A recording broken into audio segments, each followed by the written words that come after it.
core committee meeting where we discussed the various issues. Of course, obviously, joining of all MLAs also was discussed. So we welcome the joining of these MLAs. It was a long expected thing. It is not a surprise at all. Okay, so yesterday as 8 MLA has Congress MLA has joined on the BJP. Yeah, therefore I say it was not a surprise at all. It was bound to happen.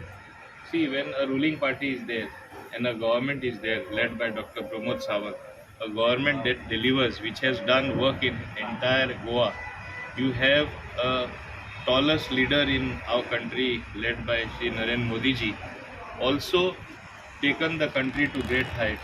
So why will not everybody gravitate towards that party?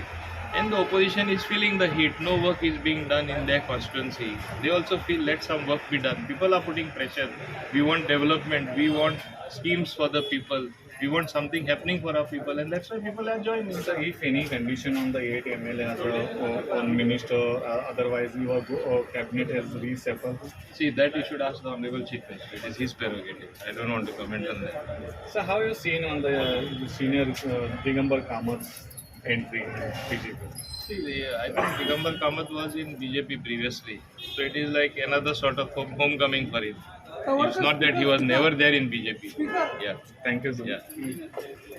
Hi.